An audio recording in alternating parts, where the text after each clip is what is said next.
One of the things I've been adjusted to being, running Gula Tech Adventures is having perhaps 20 to 25 different technologies to talk about. And so now what I do is I try to really focus on, what are the pain points of customers I'm talking to, and make sure I can highlight the portfolio companies that are there. So here in Maryland, we got a lot of different unique ones. CyberArray is one. These guys do online cybersecurity training for free. Now, if you're a commercial organization and you want to manage your team, they've got a solution for that. But if you're sitting here watching this video right now and trying to think about how do I get cybersecurity training for my children or for myself, you should go to CyberArray and check that out. We have another company called Kryptonite. Kryptonite basically adds the ability to go inside the network and add really easy to manage layers of security. We covered New Edge already a little bit. This company's transforming the way VPNs work for cloud-first types of offerings. We mentioned Bandura a little bit. They are really transforming the way perimeter security is monitoring, from preventing certain threats from getting onto that network. And perhaps maybe the last one I'll mention is Contrast Security. Now, if you go to Contrast Security, you're gonna say, hey, wait, these guys are headquartered in San Francisco, Silicon Valley company. But I kind of am looking more for the ecosystem. All of their dev team, their CTO, is based right here in Maryland.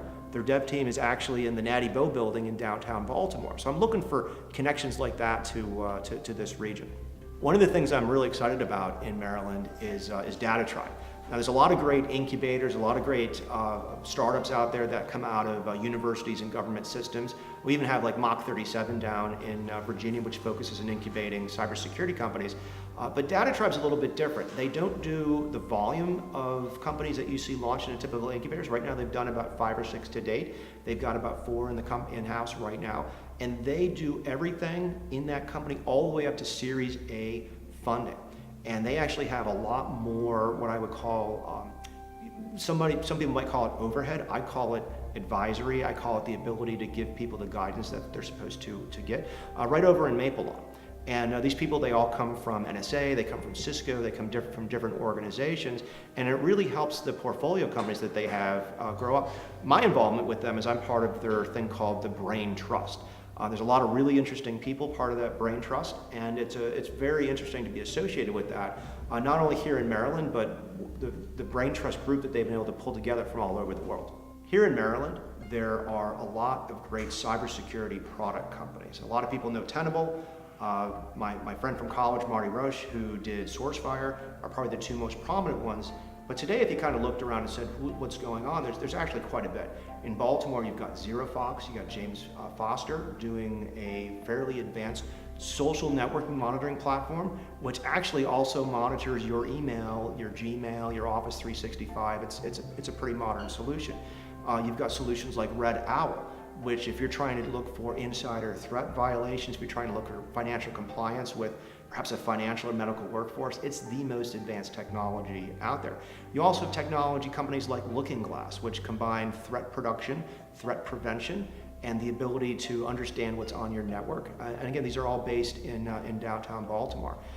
Coming out of the enterprise into more commodity, you've got companies like TrackOff.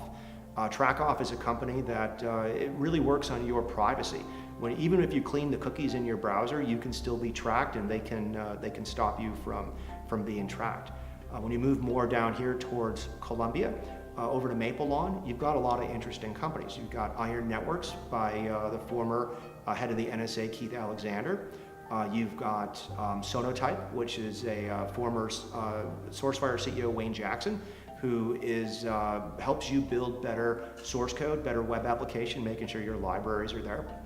And I could go on, and there's a lot of interesting companies in this area. That's just a quick example. So I get asked a lot, how big's the fund, what's the future, where you're going?